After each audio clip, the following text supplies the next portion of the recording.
There are so many signs of spring at the minute. So here in this ash tree, they're pairing up, the rooks are pairing up. I'm nervous because I've been caught walking under here before with a little unexpected parcel. I'm really hopeful for a few interesting things to show you. I've been walking during the last few days and there's definitely signs of spring. Which is gives us a great feeling of hope actually for the coming weeks, and the thoughts of being able to get outside in the sunshine and meet with friends again. I don't know why we were so worried about not seeing frogspawn the other day, because the ditches are absolutely full of it now.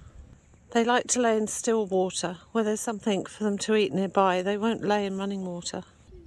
The common frog is the only species a frog that's found in Ireland, and it's listed as internationally important. Frogs are protected under the European Union Habitats Directive and by the Irish Wildlife Act, so we're not allowed to remove frogs or their spawn or tadpoles, and we should leave them be, basically.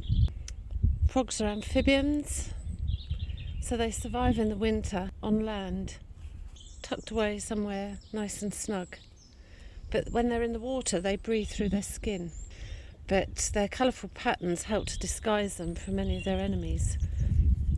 Frogs are amazing for our gardens. So putting a wildlife pond into your garden is one of the best things you can do for your garden, actually.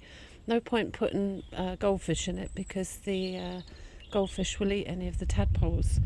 But frogs feed on slugs and insects and spiders and worms and similar prey. So if you're looking to garden organically, it's a really beneficial thing to add.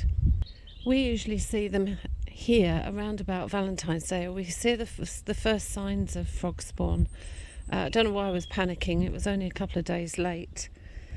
So they start breeding around February and they spawn. Well, now here we are, early March, late February, early March, and the tadpoles will hatch and grow April to May, and then metamorphosise into froglets, and they leave the area around June, July. So we should be able to see the goings on here for a few more weeks, at least a couple of months, and hopefully be able to observe some of this.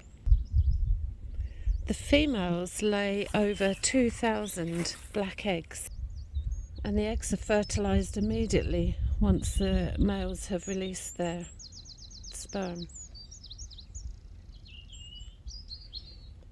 Immediately after the eggs are released, they're encapsulated in this gelatinous capsule that protects them.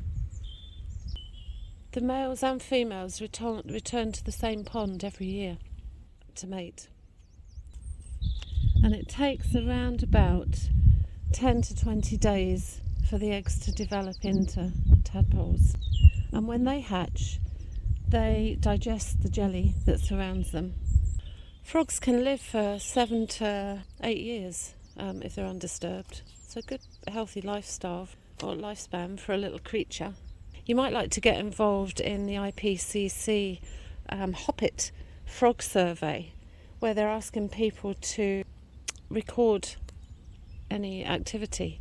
One of the things we can do if we come across sightings of wildflowers or any types of kind of bits and pieces out in nature is record them with the Biodiversity Centre. So you can either download an app, which I've got on my phone here, it'll upload it from where you're actually standing, or you can go onto the biodiversityireland.ie website and make sightings. This all helps to create a data bank of different populations of flora and fauna in Ireland, which can help to influence policy and funding down the road. We hope you've enjoyed today's little stroll. It really is the beginning of spring.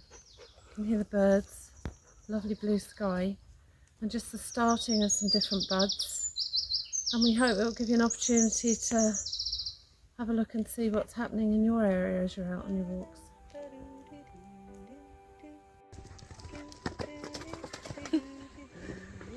Somebody's happy.